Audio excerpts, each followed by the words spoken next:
So రాజకీయాలలో ఒక నానుడి ఉంటుంది.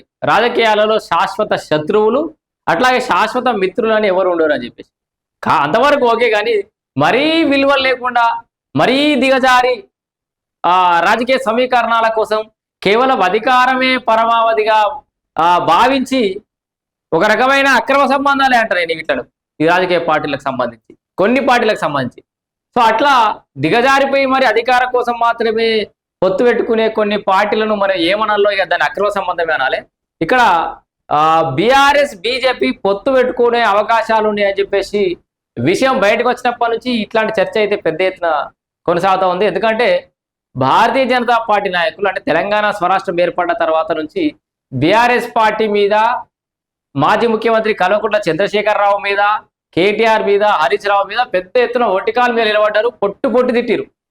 వాళ్ళు చేసినంత అవినీతి దేశంలో ఎవరు చేయలేదన్నారు, దుర్మార్గులు అన్నారు, అక్రమార్కులు అన్నారు, నిరంకుశత్వ పాలన అన్నారు, గడిల పాలన అన్నారు. ఇంతగానం చేసి ఇప్పుడు వాళ్ళతో కలిస్తే తప్పేంటి అనే ఆలోచనకు వచ్చిరు, ధోరణికి వచ్చిరు. అంటే వాళ్ళ అధికార దాహం కోసం ఏం చేస్తారు అంటే సొంతంగా రాష్ట్రంలో అధికారంలోకి వచ్చే పరిస్థితిలో భారతీయ జనతా పార్టీ లేదని చెప్పేసి ఇట్లాంటి వ్యాఖ్యలు బట్టి మనం అర్థం చేసుకోవచ్చు. ఇక్కడ చూడ్రి, బీఆర్ఎస్ తో పొత్తు తప్పేంటి అంటుండు భారతీయ జనతా పార్టీ ఎమ్మెల్యే పైడి రాకేష్ రెడ్డి. ఏమంటుండు, రాజకీయాల్లో కలవడం విడిపోవడం అనేది సహజమట.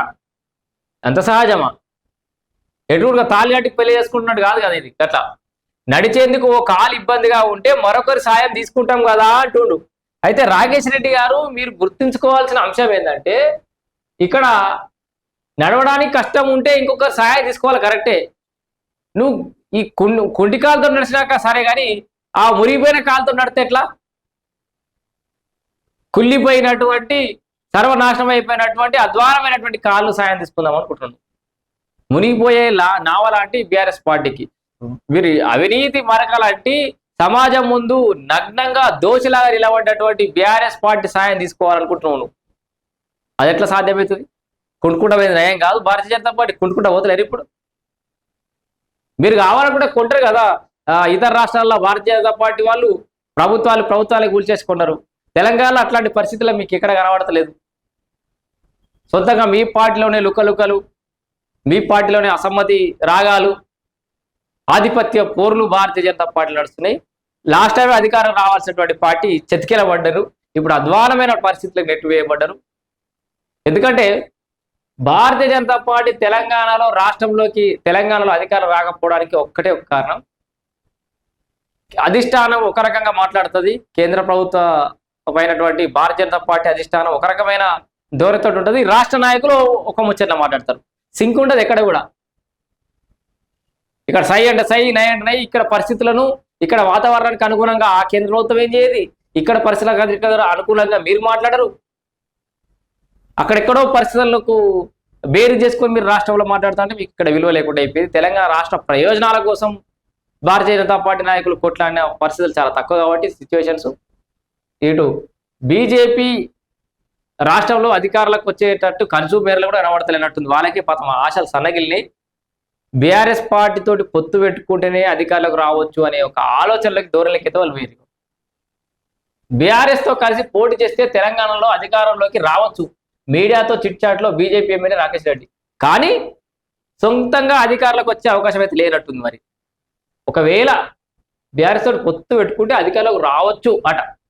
అప్పటిదాకా బీఆర్ఎస్ పార్టీ ఇంకా అధ్వానంగా పోతుంది, మీ పార్టీ కూడా ఇంకా అధ్వానంగా తయారైతున్నటువంటి పరిస్థితి. ఇక బీఆర్ఎస్ బీజేపీ కలిస్తే తప్పేందంటుడు. నిజంగా కలుస్తాయా? మరి కలవంగానే బండి సంజయ్ బీఆర్ఎస్ పార్టీని ఇందుగాలు పొందుగాలు అన్నందుకు బీఆర్ఎస్ పార్టీ ఎంత పెద్ద ఎత్తున విమర్శించడం, మరి అవన్నీ విమర్శలు వెనక తీసుకుంటాడా? నిజంగానే హిందువులు లేకపోతే బీఆర్ఎస్ పార్టీ మొత్తం కడిగిన ముత్యాలవన్నీ, ఈ కాళేశ్వరం అవినీతి కావచ్చు, ఈ కార్ రేస్ కావచ్చు, ఫోన్ ట్యాపింగ్ కేసు కావచ్చు, ఇట్లా అనేక అంశాలకు సంబంధించిన అవినీతి మరకలు ఉన్నటువంటి బీఆర్ఎస్ పార్టీ నాయకులు భారతీయ జనతా పార్టీ తోటి పొత్తు కట్టంగానే